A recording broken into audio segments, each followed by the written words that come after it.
Hello friends, स्वागत है आप सबों का एबीसी एकेडमी पर।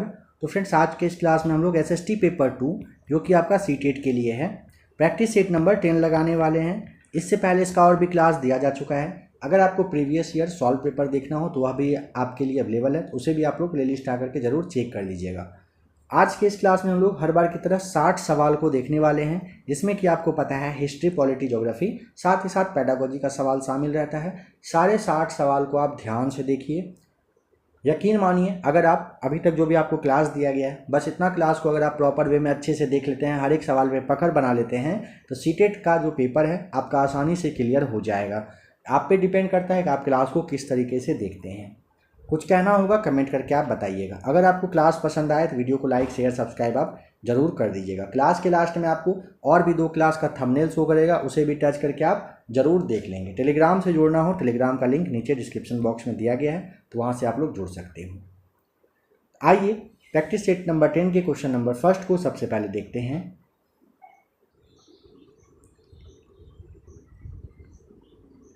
कौन सा कथन असत्य है बताना है। पहला कह रहा है अभिलेखों का अध्ययन पुरालेख शास्त्र कहलाता है। सेकेंड है पुराने दस्तावेजों की प्राचीन तिथि का अध्ययन पुरालिपि शास्त्र कहलाता है। तीसरा है सिक्कों के अध्ययन को न्यूमेरेमेटिक्स कहा जाता है, कह रहा है। और चौथा है कि भारत में अभिलेख मात्र एक ही भाषा में लिखे गए थे। बताइए। आशा है कि आपको इसका जवाब पता चल ही गया होगा। नंबर 4 सही जवाब हो जाएगा। भारत में अभिलेख कैरेक्ट मात्र एक ही भाषा में लिखे गए थे, ऐसा तो है नहीं। आपको पता है ना, मौर्य काल में ब्राह्मी लिपि में लिखा गया था। गुप्त काल की बात करेंगे तो संस्कृत भाषा में लिखा गया था। एक भाषा का तो सवाल ही नहीं है। नंबर 4 अपना सही जवाब हो जाएगा। 92 कह रहा है भारत में प्राप्त विभिन्न ताम्रपाषाणिक संस्कृतियों के काल क्रमानुसार सुमेलित नहीं है।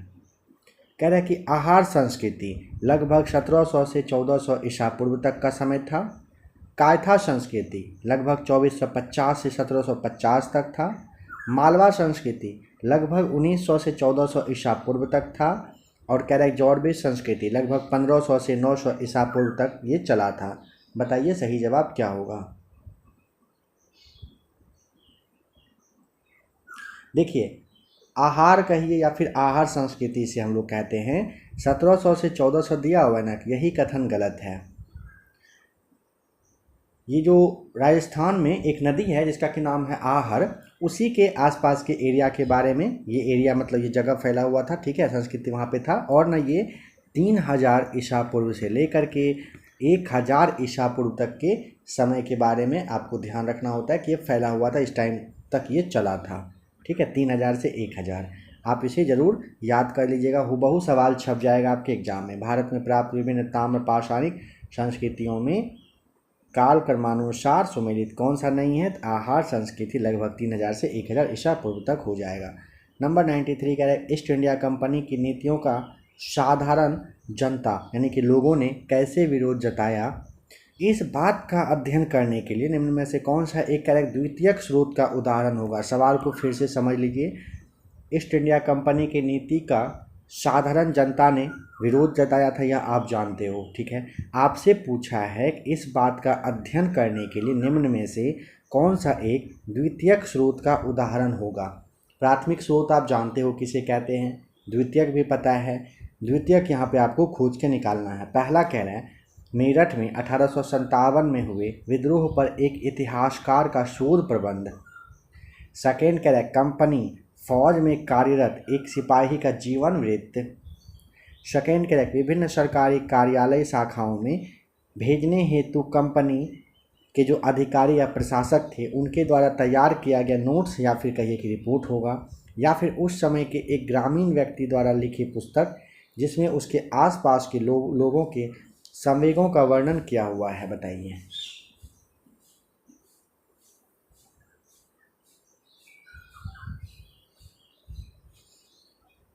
नंबर 93 क्या होगा सही जवाब बताइए।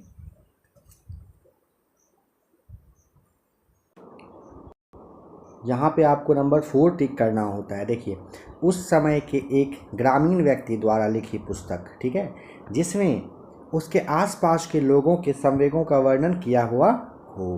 ठीक है, एक व्यक्ति है, किसी और से समझ लीजिए, किसी और से मतलब उनके द्वारा किया गया बातचीत वगैरह और सब कुछ का डेटा अगर एक बुक में लिखा जाता है, एक बुक में किसी एक व्यक्ति के द्वारा, और आप उसे या हम उसे पढ़ रहे हैं, तो ये बुक जो हो जाएगा, ये क्या हो जाएगा, द्वितीयक स्रोत का रूप कहलाता है। 94 काफ़ी इजी क्वेश्चन है, बहुत बार पूछा गया है। अफ़गानिस्तान का बामियान किसके लिए प्रसिद्ध था? अफ़गानिस्तान का बामियान किसके लिए प्रसिद्ध था? तो ऑप्शन नंबर हो जाएगा बुद्ध प्रतिमा के लिए सही जवाब है। किसके लिए? बुद्ध की प्रतिमा के लिए था। 94 का ए यहाँ पर बिल्कुल सही हो जाएगा। ठीक है, आ जाइए 95 पर। कह रहा है समुद्रगुप्त द्वारा दक्षिणापथ के शासकों के प्रति अपनाई गई नीति नहीं थी। समुद्रगुप्त ने दक्षिण में जो शासक थे, ठीक है, यहाँ पे दक्षिण भारत में इस वाले एरिया में, इनके लिए कौन सा नीति नहीं अपनाई थी इन्होंने? पहला, शत्रु पर अधिकार। सेकेंड, शत्रु को मुक्त करना। तीसरा कह रहा है कि राज्य को लौटाकर शत्रु पर दया करना, या फिर सम्राट के सामने उनका हाजिर होना। इन सब में से क्या है जो नहीं समुद्रगुप्त के द्वारा किया गया था? तो सम्राट के सामने उनका हाजिर होना, ऐसा कोई ज़रूरी नहीं था। नंबर 4 सही जवाब हो जाएगा। शत्रु पर अधिकार करते थे, उनको मुक्त भी करते थे, और राज्य को लौटाकर शत्रु पर दया करते थे, बदले में उनसे भेंट वगैरह लेते रहते थे, है ना। नंबर 4 हो जाएगा, ये नहीं किया गया था उनके द्वारा। 96 कह रहा है वर्ष 1921-22 के दौरान असहयोग आंदोलन को गति मिली। इसका कारण कह रहा है कि मोतीलाल नेहरू, C.R. दास, राजगोपालाचारी और आसफ अली जैसे बहुत सारे वकीलों ने वकालत छोड़ दी। देखिए, ये बात सही है, 1922 के समय में, 21-22 के समय में असहयोग आंदोलन को गति मिली थी। ठीक है, मोतीलाल नेहरू, चित्तरंजन दास और राजगोपालाचारी के जैसे जो वकील थे वकालत छोड़ दिए थे, यह भी सही है, लेकिन इन दोनों का ये एक्सप्लेनेशन सही नहीं है। देखिए, 1921-22 के दौरान असहयोग आंदोलन को गति मिली, क्यों? क्योंकि मोतीलाल नेहरू ने, इन सारे लोगों ने वकालत छोड़ दी थी, इसलिए नहीं, ऐसा नहीं है।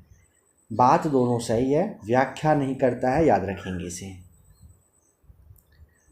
बताइए, द्वैताद्वैतवाद के संस्थापक कौन थे? रामानुजाचार्य, निम्बकाचार्य, माधवाचार्य या फिर शंकराचार्य? द्वैताद्वैतवाद के संस्थापक थे ऑप्शन नंबर सेकेंड, निम्बकाचार्य। ठीक है, निम्बकाचार्य क्या थे? द्वैताद्वैतवाद के संस्थापक थे। क्वेश्चन पहले रिपीट हो चुका है बहुत बार, याद रखेंगे इसे भी। निम्न में से वे सिख गुरु कौन थे जिन्होंने सिखों को एक लड़ाकू जाति में परिवर्तित किया तथा उन्हें मांसाहार की अनुभूति दी? अर्जुन देव थे, गुरु गोविंद सिंह थे, हरगोविंद थे या गुरु हरकिशन थे? कौन थे? 98 का राइट आंसर हो जाएगा ऑप्शन नंबर 3, गुरु हरगोविंद साहब। याद रखिएगा, सिख गुरु कौन थे जिन्होंने सिखों को एक लड़ाकू जाति में परिवर्तित किया था? तो गुरु हरगोविंद साहब ने किया था। ठीक है, नंबर 3 यहाँ पर सही है। कह रहा है कि शेर शाह ने पट्टा एवं कबूलियत की व्यवस्था प्रारंभ की, उसने फसल दर की सूची निर्धारित की, उनके शासनकाल में राजस्व की दर 1/3 था, और कह रहा है कि राजस्थान में राजस्व दर 1/4 था। बताइए यहाँ पे कौन कौन सा कथन आपको सही दिख रहा है?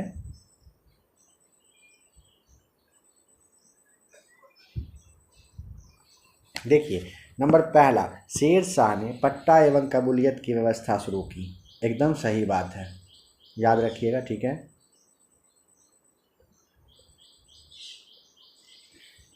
उसने फसल दर की सूची निर्धारित कर दी थी, बिल्कुल सही है। उनके शासनकाल में राजस्व की दर 1/3 थी, यह भी बिल्कुल सही है। तीनों कथन को आप ले लीजिए, पहला, दूसरा, तीसरा। नंबर ए को आप यहाँ पर 99 में टिक करेंगे। ठीक है, पहला हो जाएगा सही जवाब। नंबर 100 कह रहा है निम्नलिखित में से कौन जहांगीर एवं मेवाड़ के बीच संधि की शर्तों में शामिल नहीं था? जहांगीर और मेवाड़ के बीच में संधि हुआ था, क्या इसमें है जो उस संधि में शामिल नहीं था? पहला, अमर सिंह द्वारा मेवाड़ का आधिपत्य स्वीकार करना। सेकंड, एक मुगल टुकड़ी की मेवाड़ में तैनाती करना। तीसरा, राजकुमार को मुगल दरबार में सेवा हेतु भेजा गया। चौथा कह रहा है मुगलों द्वारा छीने गए क्षेत्र अमर सिंह को लौटाना। क्या इन सब में से शामिल नहीं था? बताएं।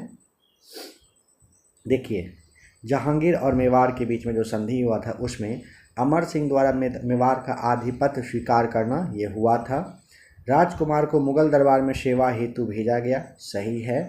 मुगलों द्वारा छीने गए क्षेत्र अमर सिंह को लौटाना, यह भी हुआ था। लेकिन एक मुगल टुकड़े की मेवाड़ में तैनाती हुआ था, ये सही नहीं है, ये शामिल उनके शर्तों में नहीं था। ठीक है, जहांगीर और मेवाड़ के बीच में जो संधि होता है उसमें क्या शामिल नहीं था? एक मुगल टुकड़ी की मेवाड़ में तैनाती। नंबर सेकेंड सही जवाब हो जाएगा। निम्नलिखित में से किसका संबंध जातिगत भेदभाव के विरुद्ध आंदोलन से था? जातिगत भेदभाव से, सनातन धर्म, भारत धर्म महामंडलम, सतनामी आंदोलन या फिर ब्राह्मण सभा?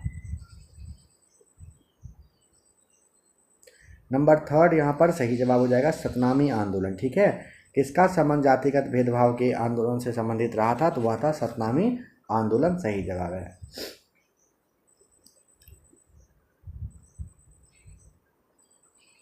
नेक्स्ट क्वेश्चन है, क्लाइव ने सन 1757 में कलकत्ता पर अधिकार करने के बाद बंगाल के नवाब सिराजुद्दौला को कौन से वाले संधि पर हस्ताक्षर करने को बाध्य किया था? हुगली, सालबाई, अलीनगर या फिर भैरोवल?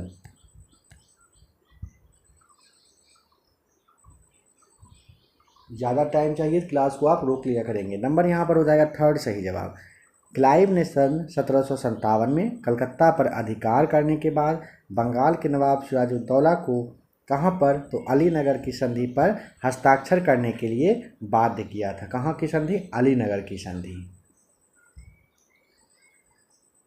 नंबर 103 कह रहा है, भोपाल की बेगमों ने अलीगढ़ में लड़कियों के लिए प्राथमिक स्कूल यानी कि विद्यालय खोला। पंडिता रमाबाई ने स्त्री पुरुष तुलना नाम से एक किताब प्रकाशित की। बेगम रुकैया सखावत हुसैन ने पटना में मुस्लिम लड़कियों के लिए स्कूल यानी कि विद्यालय खोला। यहाँ पे सही विकल्प को चुनिए, बताइए क्या होगा सही जवाब। पहला, भोपाल की बेगमों ने अलीगढ़ में, ये वाला सवाल अभी जस्ट पीछे वाला आपके एग्जाम में आया था। भोपाल की बेगमों ने अलीगढ़ में लड़कियों के लिए प्राथमिक स्कूल यानी विद्यालय खोला, सही बात। पंडिता रमाबाई ने स्त्री पुरुष नाम से पुस्तक लिखी, ठीक है। और तीसरा कह रहा है क्या, बेगम रुकैया शेखावत हुसैन ने पटना में मुस्लिम लड़कियों के लिए, तो ये वाला कथन गलत है। पहला दूसरा सही है, याद रखिएगा, ठीक है। यहाँ पे पटना में जो खोली थी उनका नाम था, अभी नाम याद, हाँ मुमताज़ करके था, उन्होंने पटना में खोली थी, ठीक है, मुमताज़। पहला दूसरा यहाँ पर सही है, नंबर सेकेंड को टिक करेंगे। कह रहे कि दादा भाई नौरोजी की पुस्तक poverty and un British rule in India की व्यापक विषय की थीम क्या था, बताइए। ब्रिटिश भारत सरकार के अभिभाषण, अभिशासन और प्रबंधन संचालन। सेकेंड कह रहे हैं औपनिवेशिक काल में मुख्यतः बुनकरों को दिए जाने वाले वेतन के भुगतान। तीसरा कह रहे हैं भारतीय उपमहाद्वीप में ब्रिटिश शासन यानी कि राज के आर्थिक प्रभाव, या फिर ईस्ट इंडिया कंपनी के अधिकारियों को दिए जाने वाले वेतन और सुविधा। बताइए क्या होगा सही जवाब। देखिए, दादा भाई नौरोजी के द्वारा poverty and un British rule in India, इसका जो सब्जेक्ट था, विषय था, वो क्या था, भारतीय उपमहाद्वीप में ब्रिटिश शासन के आर्थिक प्रभाव, इकोनॉमी पर बेस्ड था, ये आपको अच्छे से ध्यान होगा। तो भारतीय उपमहाद्वीप में ब्रिटिश शासन के आर्थिक प्रभाव पर ये poverty and un British rule in India बना हुआ था। नंबर 105, यहाँ पे आपको मैच करना है। एक भी जब आप पता होगा तो आप राइट आंसर टिक कर लेंगे। यहाँ पर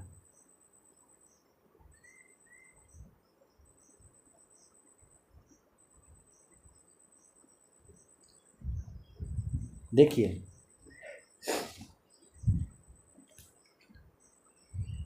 आपको याद करिए, ये वाला पता है क्या, सत्यशोधक समाज किसने किया था? ये तो ज़रूर पता होगा, ज्योतिबा फूले के द्वारा किया गया था सत्यशोधक। डी का 4 कहाँ है? यहाँ नहीं है, यहाँ नहीं है, यहाँ नहीं है। देखिए आंसर मिल गया। सेवा समिति हृदयनाथ कंजरू, सेवा सदन पूछे बहराम जी मालाबारी, वेद समाज पूछेगा श्री धरलू नायडू। आप यहाँ पर ध्यान रखेंगे, अगर आप सीटेट के एग्ज़ाम में बैठने जा रहे हो तो इसी तरह का सवाल आएगा। जो अभी आप सवाल देख रहे हो सेम छप के आएगा। यहाँ पे बिल्कुल भी आपको ज़्यादा माथा नहीं लगाना है। अगर आपको यहाँ पर याद नहीं हो तो एक याद है, ऑप्शन को आप हटाते चलिएगा, एलिमिनेट करिएगा, आपका जवाब आपके सामने रहेगा। पृथ्वी अपने अक्ष पर 1 घंटे में कितने डिग्री यानी कि कितने डिग्री का कोण घूम जाती है, बताइए।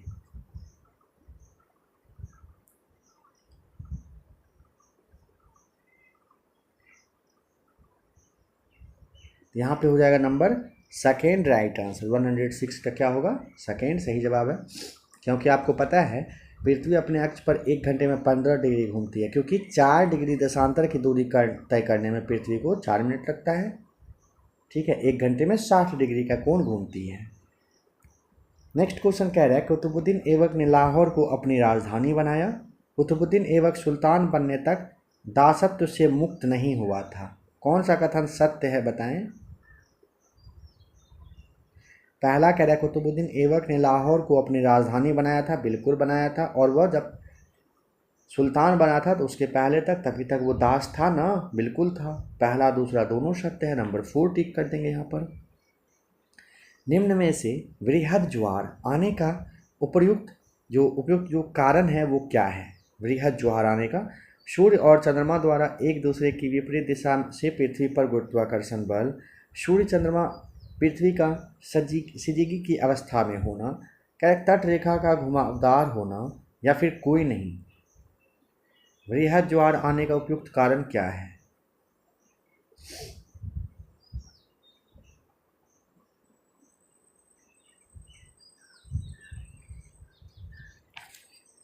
सही जवाब हो जाएगा नंबर सेकेंड, सूर्य चंद्रमा पृथ्वी का सजीगी की अवस्था में होना। ठीक है, सूर्य चंद्रमा पृथ्वी का एक साथ आ जाना ही क्या होता है, वृहद ज्वार आने का कारण होता है। अलाउद्दीन खिलजी ने भूमि की उपज व श्रेणी के अनुसार भूमि कर निर्धारित किया, जो संपन्नों और गरीबों सबकी भूमि के पर एकीकृत करके लगाया। यहाँ उपज का कितना भाग निर्धारित किया गया था, याद करिए। अलाउद्दीन खिलजी ने कितना का वो किया था, लगाया था, याद है। कितना कर बढ़ा दिया था, बिल्कुल आपको ध्यान होगा अगर आपने एनसीईआरटी को एक बार भी सही से पढ़ लिया होगा। 50% था, यानी कि 1/2 भाग था ना, 1/2 भाग। नंबर 1 सही जवाब हो जाएगा। निम्नलिखित में से किस भाषा समूह के लिए गांधीवादी श्री पुट्टू श्री रामालू ने अलग राज्य की मांग करते हुए अनशन किया, जिस कारण की उनकी मृत्यु हो जाती है। तमिल, कन्नड़, तेलुगु या फिर मलयालम। गांधीवादी श्री पुट्टी रामालू अलग राज्य की मांग करते हुए अनशन किया था, उनकी मृत्यु हो जाती है। और वह राज्य था, वह कौन सा क्षेत्र था, उसे कहेंगे तेलुगु। नंबर 3 राइट आंसर हो जाएगा। कह रहे कि भूमध्य सागरीय वनस्पति निम्नलिखित में से कौन से क्षेत्र में पाई जाती है। भूमध्य सागरीय वनस्पति मध्य अमेरिका, संयुक्त राज्य अमेरिका के में कैलिफोर्निया में, या फिर दक्षिणी पश्चिमी अफ्रीका में, या फिर दक्षिणी पश्चिमी ऑस्ट्रेलिया में। बताइए क्या होगा सही जवाब।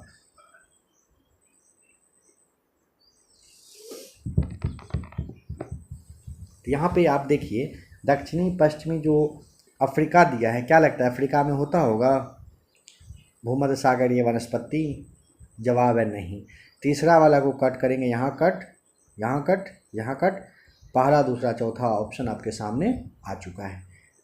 भूमध्य सागरीय वनस्पति मध्य अमेरिका में, संयुक्त राज्य अमेरिका के कैलिफोर्निया में, और आप दक्षिणी पश्चिमी ऑस्ट्रेलिया में। इन तीनों जगह पे टिक करोगे। ठीक है, नंबर पहला दूसरा चौथा सही है। दक्षिणी पश्चिमी अफ्रीका में नहीं होता है।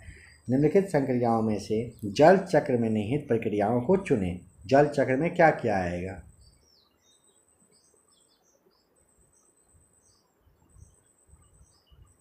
सबसे पहले आता है आपका आपतन, फिर आता है वर्षण, और तीसरा आता है वाष्पीकरण। नंबर 1 पे, सेकेंड पे ये, और थर्ड पे आपका ये आ जाएगा। ठीक है, आपतन, वर्षण और वाष्पीकरण याद रखिएगा, काफ़ी ज़्यादा इम्पॉर्टेंट है। आपतन, एक सेकेंड, आपतन क्यों करें, आत्पन्न होता है, आत्पन्न हो जाएगा। फिर आपको वर्षण, और तीसरा आपका वाष्पीकरण। ठीक है, बहुत ही ज़्यादा इम्पोर्टेंट है, ज़रूर याद रखिएगा। नंबर 113, भारतीय संविधान के अनुच्छेद 22 के अंतर्गत निम्नलिखित में से कौन से गिरफ्तार हुए व्यक्ति का आश्वस्त मौलिक अधिकार नहीं है? क्या नहीं है बताइए।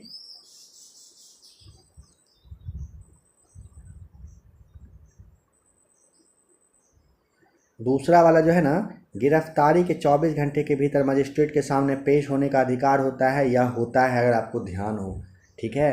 गिरफ्तारी के 24 घंटे के भीतर मजिस्ट्रेट के सामने पेश करना होता है ना, यह आपका मौलिक अधिकार है ना। यहाँ पे पूछा है नहीं है, यानी कि जहाँ जहाँ दूसरा ऑप्शन होगा वहाँ वहाँ आपको कट करना पड़ेगा। समझ रहे हैं इस बात को, क्या कहना चाह रहे हैं? देखिए फिर से समझिए, यहाँ पर आपसे पूछा है ऐसा कौन सा है जो आपका मौलिक अधिकार नहीं है। यहाँ पे गिरफ्तारी के 24 घंटे के भीतर मजिस्ट्रेट के सामने पेश होने का अधिकार, ये आपका और मेरा मौलिक अधिकार है ना, ठीक है।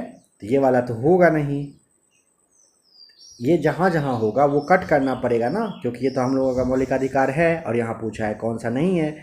तो यहाँ पे दूसरा को कट करिए, दूसरा कट करिए, दूसरा कट करिए, आंसर आपका नंबर 4 आ जाता है। आंसर आपका 4, 1, 3 और 4 सही जवाब है। ये मौलिक अधिकार नहीं होगा। क्या क्या?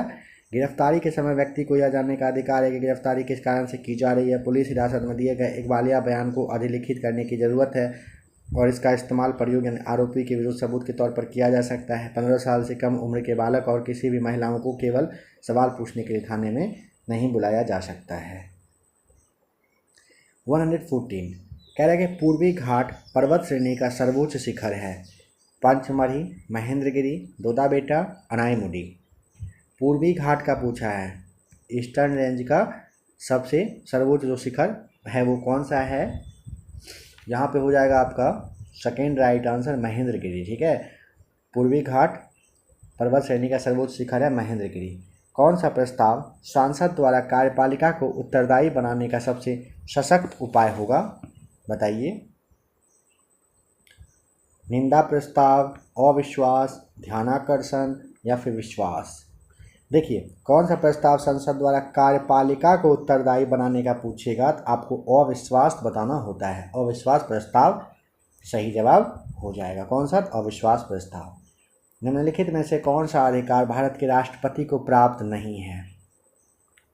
भारत के राष्ट्रपति को क्या है इसमें से जो प्राप्त नहीं है? पहला, उच्चतम न्यायालय तथा उच्च न्यायालय के न्यायाधीशों की नियुक्ति करना, उच्चतम एवं उच्च न्यायालयों के अधिकारों को हस्तगत करने का, या फिर प्रधानमंत्री एवं मंत्रियों की नियुक्ति का, या फिर संसद की अधिवेशन आहूत करने तथा उसे सत्रावसान करने का। राष्ट्रपति को क्या नहीं प्राप्त है? आशा है कि आपको जवाब उच्चतम एवं उच्च न्यायालय के अधिकारों को हस्तगत करने का है, नहीं ना। नंबर सेकेंड हो जाएगा सही। भारतीय संविधान का अनुच्छेद 76 उपबंधित करता है प्रधानमंत्री की नियुक्ति को, नियंत्रक एवं महालेखा परीक्षक की नियुक्ति को, महान्यायवादी की नियुक्ति को, या फिर उच्च न्यायालय के न्यायाधीश की नियुक्ति को। बताइए क्या होगा सही जवाब। 117 का हो जाएगा 76 के तहत क्या दिया गया है? तो महान्यायवादी का नियुक्ति होता है, ठीक है। महान्यायवादी की नियुक्ति किसके तहत होता है? अनुच्छेद आर्टिकल जो आपका 76 है इसके तहत क्या होता है? महान्यायवादी की नियुक्ति। यही सवाल हूबहू पूछा गया आपके एग्जाम में। कह रहे कि स्थल समीर, समुद्री समीर और लू कौन सी पवन है बताइए। मौसमी, ग्रहीय, स्थानीय या फिर अस्थाई। स्थल समीर, समुद्री समीर और लू कैसा वाला है पूछे तो स्थानीय पवन होता है ये सब, ठीक है। किसी एक विशेष स्थान पर चलता है, कहने का ये मतलब, इसलिए आपको स्थानीय याद रखना, स्थानीय, ठीक है। स्थल, समुद्री और लू स्थान विशेष के लिए चलने वाला पवन है तो स्थानीय पवन कहते हैं। भारत में सूचना का अधिकार मूल अधिकार है, विधिक अधिकार है, मूल और विधिक दोनों है, या फिर दोनों में से कोई नहीं है। तो यहाँ पे 118 का सही जवाब है आपका नंबर 3, ठीक है। सॉरी 119 का 3 मूल अधिकार क्यों होगा भाई? 3 तो आपको स्थानीय पवन अभी बताए थे ना, विधिक अधिकार हो जाएगा, ठीक है। क्या होगा? विधि का अधिकार होता है। भारत में सूचना का अधिकार कैसा अधिकार है? तो विधि का अधिकार है। नंबर 120 कह रहे हैं निम्नलिखित में से संसाधन संरक्षण का कौन सा सही साधन है? वस्तुओं का पुनः उपयोग करना, वस्तुओं का एक बार उपयोग करके फेंक देना, वस्तुओं का उपभोग कम करना, वस्तुओं को चक्रण में लाना। तो यहाँ पर रॉकेट साइंस है नहीं। कौन से संसाधन संरक्षण का सही साधन है ना? वस्तुओं को एक बार प्रयोग करके उन्हें फेंक देंगे, गलत हो जाएगा दूसरा वाला। दूसरा कट आंसर निकल के आ गया 120 का सेकेंड। पहला वस्तुओं का पुनः उपयोग, वस्तुओं का उपभोग कम करना, वस्तुओं को पुनः चक्रण में लाना, सभी सही है। किसी उद्योग के विषय में निम्न कारकों पर विचार करिए। पहला कह रहा है कि किसी उद्योग के विषय में, और कह रहा है कि कौन से उद्योग के स्वरूप और आकार को निर्धारित करेगा, यानी कि इन सब में से क्या चाहिए जो आप ऐसे समझिए कि उद्योग के लिए सही होना चाहिए। पूंजी निवेश, व्यवसाय आवर्त, श्रम शक्ति, या फिर बिजली की खपत, या फिर चारों। देखिए, पूंजी निवेश चाहिए ना उद्योग के लिए, श्रम शक्ति चाहिए ना, बिजली खपत चाहिए ना, व्यवसाय आवर्त को आप हटा दीजिए, काम चलेगा आपका। पूंजी चाहिए, श्रम शक्ति यानी कि लेबर चाहिए, मजदूर चाहिए, आदमी चाहिए, और बिजली चाहिए आपको उद्योग के लिए, है ना। पहला दूसरा तो होगा नहीं, दूसरा होगा नहीं, पहला तीसरा और चौथा। नंबर फर्स्ट राइट आंसर हो जाएगा। जब भारतीय रिजर्व बैंक नगदी रिजर्व अनुपात में वृद्धि की घोषणा करता है तो इसका क्या तात्पर्य है? जब भारतीय रिजर्व बैंक नगदी रिजर्व अनुपात में वृद्धि की घोषणा करे तो इसका मतलब है वाणिज्यिक बैंकों के पास उधार देने के लिए कम मुद्रा होना, भारतीय रिजर्व बैंक के पास उधार देने के लिए कम मुद्रा होगी, केंद्र सरकार के पास उधार देने के लिए कम मुद्रा होगी, या फिर वाणिज्यिक बैंकों के पास उधार देने के लिए अपेक्षाकृत अधिक मुद्रा होगी। यहाँ पे आपको टाइम दे रहे हैं, सोच लीजिए अच्छे से।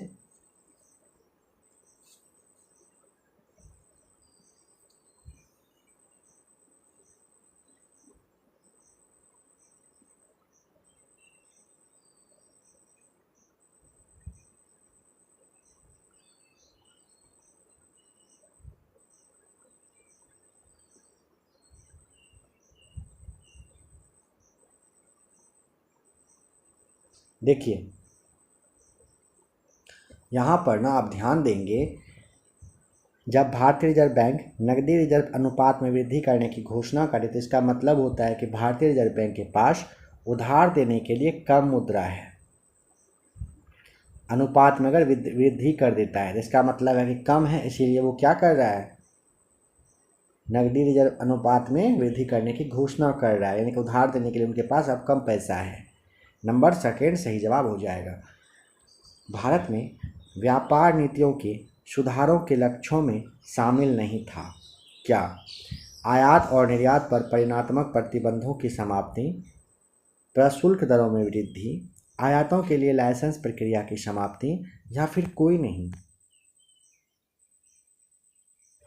भारत में व्यापार नीतियों के सुधार में व्यापार नीति के सुधार के लक्ष्य में शामिल नहीं है, कह रहे हैं ना। क्या यहाँ पर शामिल नहीं होगा बताइए?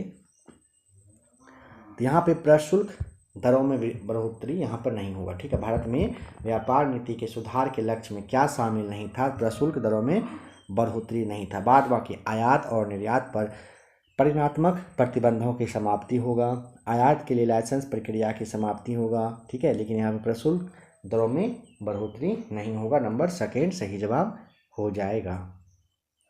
जगन्नाथ मंदिर निम्न में से कहाँ पर स्थित है? जगन्नाथ कहाँ पर है?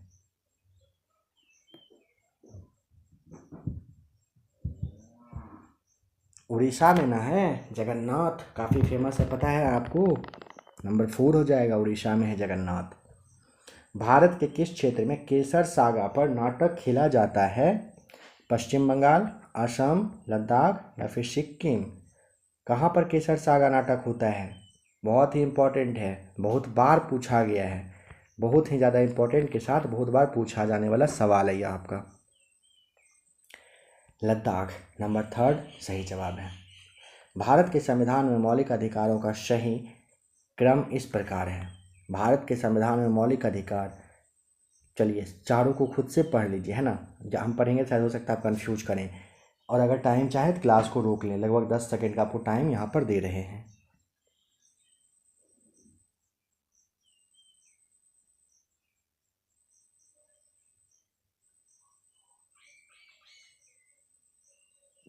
देखिए, भारत के संविधान में मौलिक अधिकार का सही क्रम आपसे अगर पूछे तो समानता, स्वतंत्रता, शोषण के विरुद्ध और धार्मिक बताना होता है। ठीक है, नंबर 126 का सेकेंड, एक सेकेंड सॉरी थर्ड, सेकेंड नहीं थर्ड में ठीक किया ना, समानता, स्वतंत्रता, शोषण के विरुद्ध, धार्मिक, ये सभी क्या है, क्रम से आपको दिया गया मौलिक अधिकार है भारत के संविधान में। निम्न में से कौन सा कथन कह रहे, कौन सा जोड़ा सही है बताएं, काफ़ी इंपॉर्टेंट है, बताइए क्या होगा सही। चावल अनुसंधान कहाँ है, कटक दिया हुआ है, सही है क्या, उड़ीसा के कटक में है, सही है नंबर फर्स्ट। चर्म अनुसंधान संस्थान लखनऊ कह रहा है कि यहाँ पर सही है क्या, नहीं, तो ये आपका तमिलनाडु में है। सरकरा अनुसंधान कह रहा है चेन्नई, सही है, नहीं, यह अभी आपका तमिलनाडु के कोयम्बटूर में आपको जाना होगा। रेशम कह रहा है बेंगलुरु, गलत है, क्यों, ये आपको ना कर्नाटक,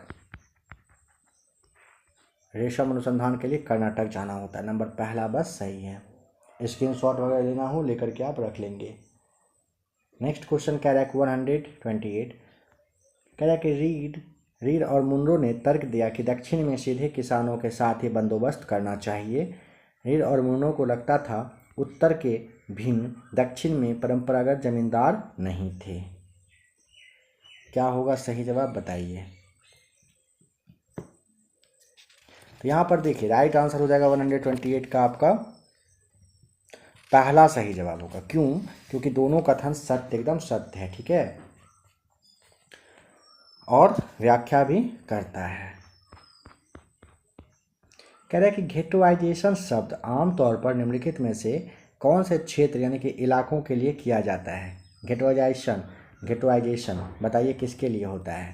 पहला कह रहा है कि यहाँ पर जहाँ पर एक समुदाय के लोग यानी कि निवासी अपने जान के भय के चलते एक साथ रहे, ठीक है।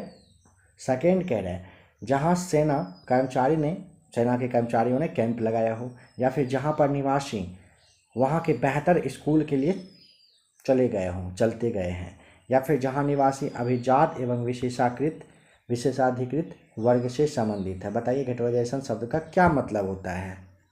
129 का क्या होगा सही जवाब।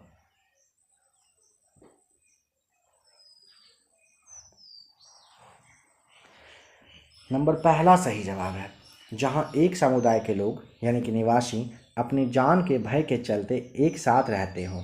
जहाँ पर एक समुदाय के लोग यानी निवासी अपने जान के भय के चलते एक साथ रहे उसे घेटोइजेशन कहते हैं। कॉल सेंटर किसे कहते हैं दोस्तों, तो ये पता है ना आपको, उपभोक्ताओं के कॉल का जवाब देने वाले केंद्रीय जो कार्यालय होता है इसे कॉल सेंटर कहते हैं। बताइए कन्नौज पर नियंत्रण के लिए निम्नलिखित राजनीतिक शक्तियों में से कौन से त्रिपक्षीय संघर्ष के 3 पक्ष थे। बहुत बार पूछा गया सवाल यह वाला भी है, ऐसे याद रखिए, पाल, प्रतिहार और राष्ट्रकूट। सबसे पहले आप पाल छोटा वाला, फिर पाल से पाल, प्रतिहार और कूट यानी कि राष्ट्रकूट सही जवाब हो जाएगा। अशोक के शिलालेख देश के भीतर और बाहर कई जगहों पर मिले हैं। कौन सा विकल्प सही जगह को दर्शाता है। यहाँ पे भी आप खुद से देखिए, यहाँ पे भी 10 सेकंड का आपको टाइम दे रहे हैं, हम पढ़ेंगे तो कन्फ्यूज हो सकता है आप करें, बहुत सारे यहाँ पे नाम दिए गए हैं।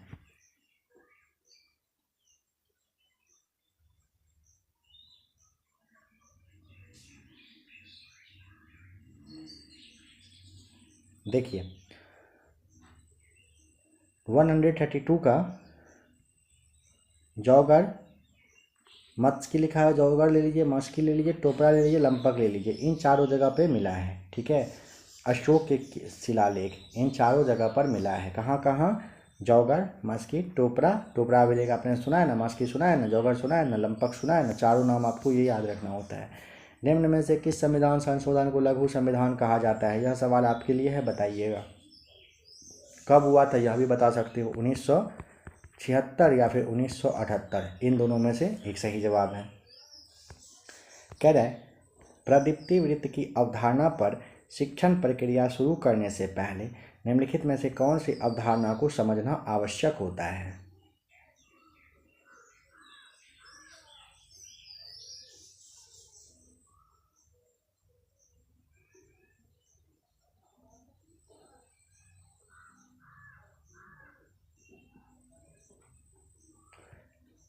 पृथ्वी का घूर्णन और पृथ्वी की गोलाकार आकृति। प्रदीप्ति वृत्त की अवधारणा पर शिक्षण प्रक्रिया शुरू करने से पहले कौन सी अवधारणा को समझना आवश्यक होता है? तो पृथ्वी का घूर्णन और पृथ्वी की गोलाकार आकृति दोनों को समझना जरूरी होता है। तीसरा और चौथा सही जवाब हो जाएगा। द डिस्कवरी ऑफ इंडिया के लेखक का नाम काफ़ी ज़्यादा इम्पोर्टेंट है, जवाहरलाल नेहरू। भारत एक खोज, द डिस्कवरी ऑफ इंडिया इन्होंने ही लिखा है।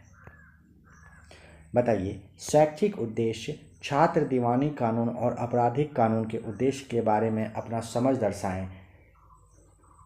सवाल को समझिए पहले। कह रहा है कि शैक्षिक उद्देश्य छात्र दीवानी कानून और आपराधिक कानून के बारे में अपनी समझ को दर्शाएं। कह रहा है कि निम्नलिखित में से कौन सा प्रश्न इस शैक्षिक उद्देश्य को पूरा करने के लिए उपयुक्त है? पहला कह रहा है समाचार पत्र में उल्लेखित दुराचार चुनें और उन्हें कारण सहित दीवानी या आपराधिक मामले के रूप में वर्गीकृत करिए। सेकेंड कह रहा है पिछले 3 वर्षों के आंकड़ों का पता लगाकर अनुमान लगाएं कि भारत में सामान्यतः अधिक मामले दीवानी कानून के या फिर आपराधिक कानून के तहत आते हैं या फिर तहत हैं। तीसरा कह रहा है भारत में दीवानी कानून की निम्नलिखित तीसरा कह रहा है भारत में कानूनी व्यवस्था की विभिन्न शाखाओं के नाम लिखें और उन्हें परिभाषित करें। चौथा कह रहा है दीवानी और आपराधिक कानून के तहत प्रभावित पक्ष द्वारा अपनाए जाने वाले चरणों में अंतर दर्शाने के लिए फ्लो चार्ट बनाएं। सवाल जो कहा था ना, शैक्षिक उद्देश्य छात्र दीवानी कानून और आपराधिक कानून के उद्देश्य के बारे में अपने समझ दर्शाएं। समझ दर्शाने के लिए चार्ट बिल्कुल सही हो जाता है। यहाँ पर चार्ट वाली बात कहाँ पर किया गया है? नंबर 4 में। दीवानी और आपराधिक कानून के तहत प्रभावित पक्ष द्वारा अपनाए जाने वाले चरणों के अंतर दर्शाने के लिए फ्लो चार्ट बनाएं। यह वाला सही है।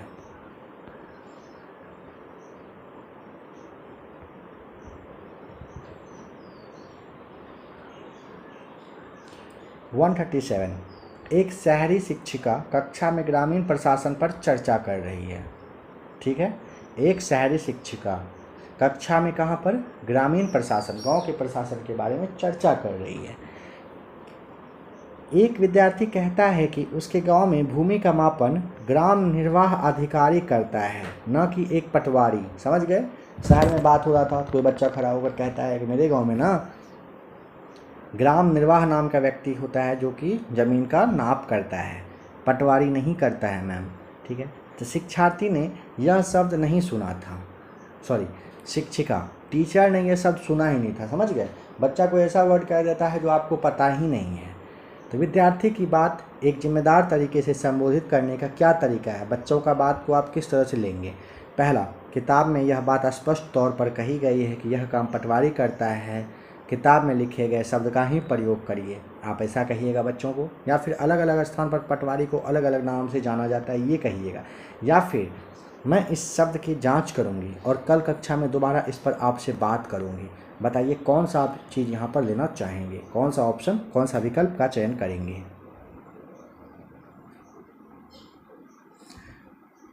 पहला, किताब में यह स्पष्ट तौर पर कहा गया है कि यह काम पटवारी करता है। ऐसा तो बच्चों से आप कहेंगे नहीं, है ना? स्पष्ट तो ये कहेंगे नहीं। पहला गलत आंसर आ चुका है। अलग अलग जगह पर आपको पता है बहुत चीज़ का देश अपना विभिन्नता वाला देश है, हर जगह हर कुछ नाम से पुकारा जाता है। तो ये आप मानोगे, बच्चे को कहोगे हाँ भाई हो सकता है आपके गाँव में कहा जाता हो। ठीक है, और आप जांच करने की बात करें, कल कक्षा में फिर से इस पर बात करने को कहें। यहाँ पर यह नहीं सोचना है कि कल के बारे में कहेंगे तो हम छोटा हो जाएंगे, सामने वाला बड़ा हो जाएगा या फिर मेरा वैल्यू कम हो जाएगा। नहीं, नया शब्द सुनते हैं, जांच करने के लिए आप टाइम बिल्कुल ले सकते हैं। अच्छी बात है, क्योंकि बच्चों को एज ए फ्रेंड पढ़ाना होता है, दोस्त के जैसा पढ़ाना होता है। दोस्ती में सब कुछ होता है। निम्नलिखित में से बताइए, निम्न में से क्या सामाजिक विज्ञान शिक्षण की समस्या नहीं है? छात्रों में उचित दृष्टिकोण का अभाव, सामुदायिक साधनों का उपयोग शिक्षण कार्यों में न होना, संसाधनों की पर्याप्तता या फिर व्यक्तिगत अनुभवों की कमी। कौन सा है जो सामाजिक विज्ञान शिक्षण की समस्या नहीं है, मतलब प्रॉब्लम नहीं आता है? संसाधन की पर्याप्तता। अगर बहुत सारा संसाधन है तो क्या ये समस्या है? नहीं ना, ये समस्या कैसे हो सकता है? समस्या नहीं है। समस्या क्या हो सकता है?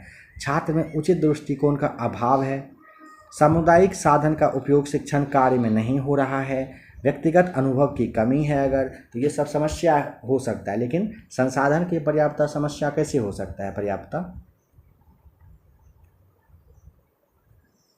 सामाजिक विज्ञान शिक्षण के अंतर्गत शिक्षण की समस्याओं को दूर करने के लिए, ठीक है, पाठ्य पुस्तक को रोचक, सरल, प्रभावपूर्ण, सुगम, हृदयगामी जिसके माध्यम से बनाया जाता है वह क्या कहलाता है?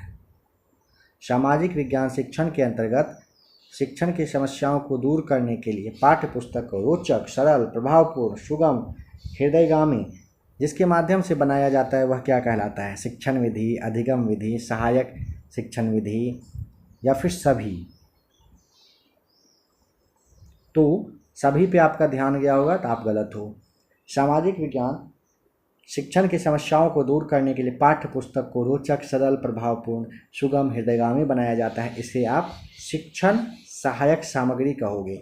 ये सभी क्या है? ये सभी वैसे टूल होते हैं, टूल्स हैं जो आपके टीचिंग में हेल्प करने वाले होते हैं।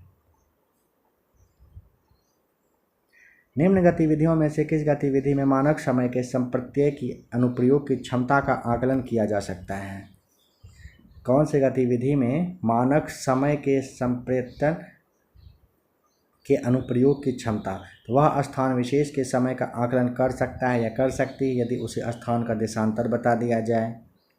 वह स्थान विशेष की निश्चित स्थिति को मानचित्र व ग्लोब पर आरोपित करके दिखा सकती है। वह यह समझ सकता है या समझता है, समझती है, बता सकता है या बता सकती है कि जब भारत में 5:30 बजे अपराह्न होता है तो लंदन में दोपहर के 12 बजे क्यों होता है? बताइए।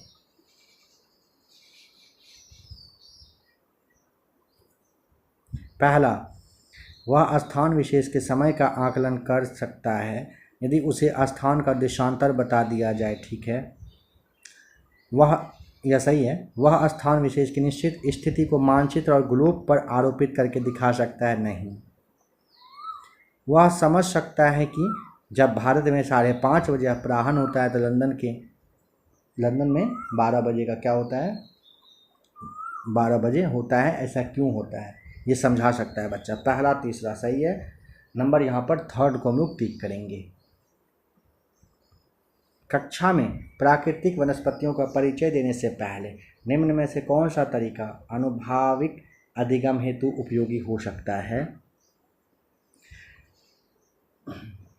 सवाल कह रहा है कक्षा में प्राकृतिक वनस्पति, ध्यान दें, प्राकृतिक वनस्पति का पर चर्चा देना है, डिबेट करवाना है। कौन सा तरीका यहाँ पर सही होगा? ठीक है। पहला, विद्यालय व घर के आसपास के वृक्षों का अवलोकन करिएगा। प्राकृतिक इतिहास संग्रहालय का भ्रमण करेंगे। किसी क्षेत्र की वनस्पतियों पर जलवायु परिवर्तन के प्रभाव पर वाद विवाद या फिर क्षेत्र विशेष में पाई जाने वाली प्राकृतिक वनस्पतियों को विश्व के मानचित्र पर आप दर्शाओगे। बताइए क्या होगा सही जवाब? तो सबसे बेस्ट होता है प्राकृतिक इतिहास संग्रहालय यानी कि नेचुरल हिस्ट्री म्यूजियम का भ्रमण करेंगे आप। नंबर सेकेंड सही जवाब हो जाएगा।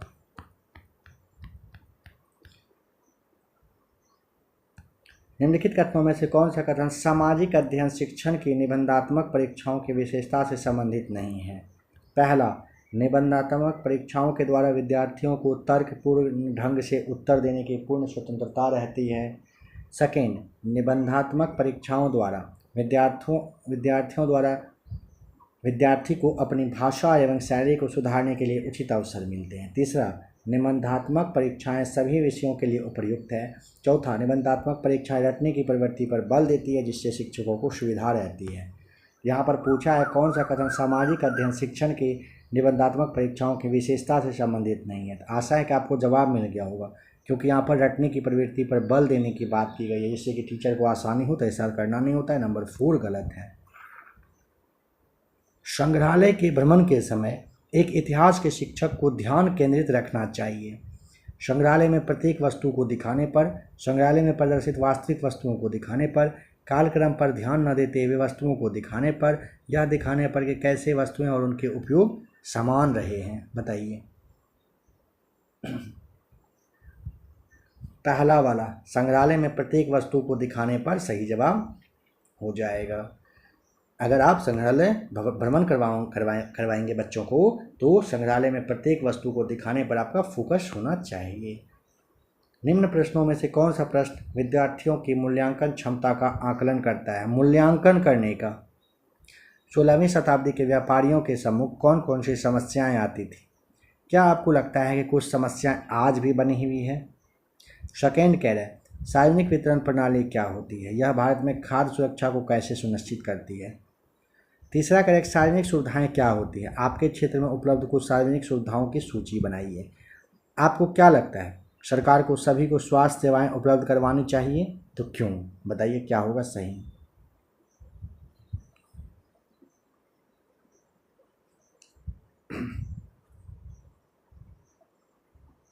देखिए, मूल्यांकन करने का मतलब जानते हैं क्या होता है?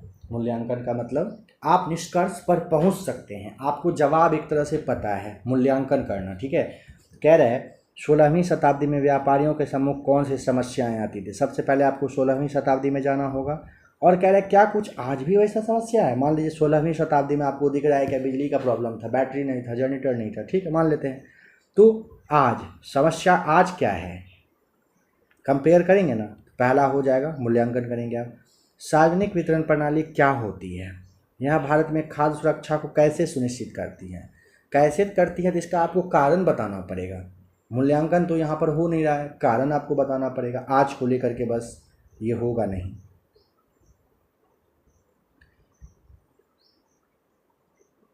अब देखिए, पहला होगा दूसरा नहीं होगा, है ना? पहला होगा दूसरा नहीं होगा, पहला होगा, यहाँ पे पहला है दूसरा नहीं होगा, पहला होगा दूसरा नहीं होगा, तो दूसरा यहाँ दिया गया था, ये तो होगा नहीं। आंसर आप देखेंगे तो आपको मिल चुका है। ठीक है। सार्वजनिक सुविधाएं क्या होती हैं? आपके क्षेत्र में उपलब्ध कुछ सार्वजनिक सुविधाओं की सूची बनाइए। सूची बनाएंगे तो ये हो जाएगा आपका। आपको क्या लगता है सरकार को सभी को स्वास्थ्य सेवाएं उपलब्ध करवानी चाहिए? क्यों? यह भी आपका हो जाएगा।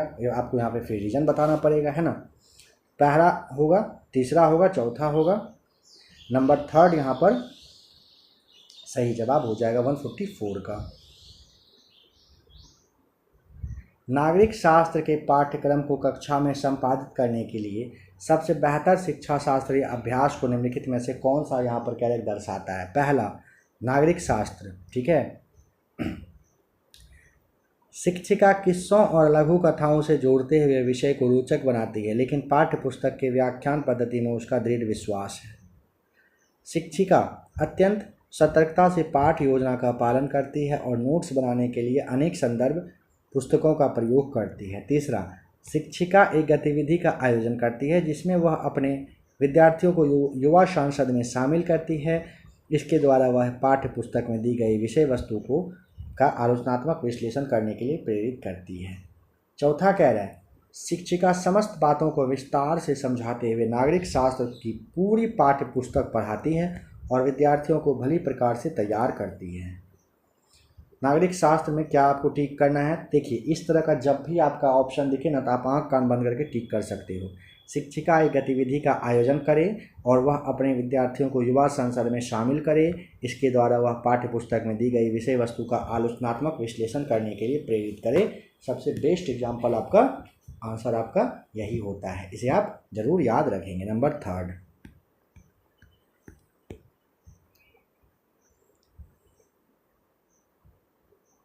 एक सामाजिक अध्ययन की अध्यापिका भारतीय जलवायु यानी कि प्रकरण पढ़ाने के बाद परीक्षा का आयोजन करती है और यह देखती है कि अधिकांश विद्यार्थी मौसम और जलवायु के बीच अंतर को नहीं समझ सकते हैं। बताइए इसका क्या कारण हो सकता है? एक सामाजिक अध्ययन की अध्यापिका भारतीय जलवायु प्रकरण पढ़ाने के बाद परीक्षा आयोजन करे और देखे कि अधिकांश बच्चे मौसम और जलवायु के बीच में अंतर को पता नहीं कर पा रहा है। तो उसका कारण पूछा है। पहला, वह उस कक्षा के अध्यापिका नहीं है। विद्यार्थी प्रश्न को सही तरीके से नहीं समझ सके। शिक्षिका की कक्षा में प्रायः अनुशासनहीनता रहती है, या फिर वह कक्षा में प्रभावी तरीके से संबंधित संकल्पना को व्याख्यायित नहीं कर सकता है। बताइए यहाँ पर इन सब में से क्या होगा सही जवाब। तो देखिए यहाँ पर सीधी सीधी बात है कि वह कक्षा में प्रभावी तरीके से संबंधित संकल्पना को व्याख्यायित नहीं कर सकी है, इसीलिए बच्चे नहीं समझ सके भारतीय जलवायु के बारे में। ठीक है, मौसम और जलवायु में अंतर नहीं पता चल पाया। करेक्ट। एनसीएफ के आधार पत्र में समानता, स्वतंत्रता, न्याय, भाईचारा, इन सब विषय को पाठ्यक्रम के अनुसार किस विषय में रखा गया है? इतिहास में आपको मिलेगा, नागरिक शास्त्र में, राजनीति शास्त्र में, या फिर भूगोल में। नागरिक शास्त्र तो आपको देखना नहीं है, इतिहास में होगा नहीं, भूगोल में होगा नहीं, राजनीति शास्त्र में ना, पॉलिटी में आप पढ़ते हो ना, समानता, स्वतंत्रता, न्याय, भाईचारा। Number 148 correct. एनसीएफ 2005 के आधार पर पाठ्य पुस्तकों की रचना संबंधी कौन सा कथन यहाँ पर कह रहा है कि गलत है? पहला करेक्ट, विषय वस्तु वितरण में पर्याप्त संतुलन होना चाहिए। सामाजिक पूर्वाग्रह तथा एनसीएफ 2005 के आधार पर कह रहा है पाठ्य पुस्तक की रचना संबंधी कौन सा कथन गलत है? पहला, विषय वस्तु वितरण में पर्याप्त संतुलन होना चाहिए। सेकेंड कह रहा है सामाजिक पूर्वाग्रह तथा लिंग भेद को बढ़ावा नहीं दिया जाना चाहिए। तीसरा कह रहा है कि अध्याय के अंत में तकनीकी शब्दों की एक शब्दावली होनी चाहिए। चौथा कह रहा है कि भाषा कठिन व प्रभावशाली होना चाहिए। कौन सा कथन कह रहा है कि गलत है? मिल गया ना जवाब। भाषा कठिन और प्रभावशाली होना चाहिए। भाषा कठिन होना चाहिए क्या? नहीं, गलत है। 149 पर आइए। कह रहा है कि एनसीएफ आधार पत्र मूल्यांकन के सतत आकलन पर बल देता है। सतत एवं व्यापक मूल्यांकन की किस विधि द्वारा शिक्षार्थियों में सीखने की जिज्ञासा को उत्पन्न किया जाता है? निरीक्षण, प्रश्नोत्तर, साक्षात्कार, दत्तकारी। एनसीएफ आधार पत्र मूल्यांकन के सतत आकलन पर बल देता है। सतत एवं व्यापक मूल्यांकन की किस विधि द्वारा शिक्षार्थियों में सीखने की जिज्ञासा को उत्पन्न करेंगे? तो प्रश्नोत्तर विधि में। ठीक है, सवाल जवाब करने पर होता है बच्चों में जिज्ञासा आता है, व्याख्यान वगैरह नहीं करना होता है, साक्षात्कार में भी नहीं होगा।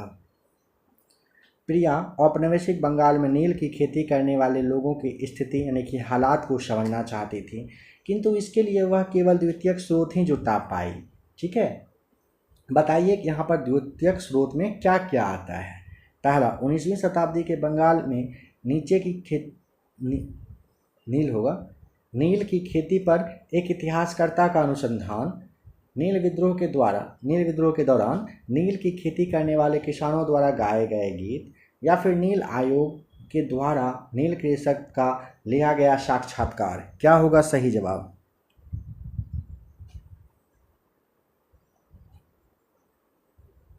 अगर प्रिया औपनिवेशिक बंगाल में नील की खेती करने वाले लोगों की स्थिति को समझना चाहती है और उनको बस द्वितीयक स्रोत हाथ लगता है, तो इसका मतलब है कि 19वीं शताब्दी के बंगाल में नील होगा। यहाँ पर नील की खेती पर एक इतिहासकर्ता का अनुसंधान जो है ना, यही वाला ऑप्शन बेस्ट ऑप्शन है। गाया गया गीत नहीं होगा और नील आयोग के द्वारा कृषक का लिया गया साक्षात्कार भी नहीं होगा। नंबर 1 बिल्कुल सही जवाब हो जाएगा। तो फ्रेंड्स, आशा करता हूँ कि आज का भी क्लास आपको पहले की तरह अच्छा ही लगा होगा। आज के इस क्लास में हम लोग प्रैक्टिस सेट नंबर 10 को देखें। अगर आपको इसके अलावा सीडीपी का क्लास देखना हो, प्रीवियस ईयर सॉल्व पेपर देखना हो, या फिर प्रैक्टिस सेट लगाना हो, सभी यहाँ पर आपके लिए अवेलेबल है। आप लोग प्लेलिस्ट आकर के जरूर चेक कर लीजिएगा। कुछ कहना होगा कमेंट करके बताइएगा। वीडियो पसंद आए तो लाइक शेयर सब्सक्राइब आप जरूर कर दीजिएगा। थंबनेल यहाँ पर आपको शो कर रहा है। अभी तक आप जिस भी क्लास को नहीं देखे हैं, क्लास को अभी टच करके देख लीजिए।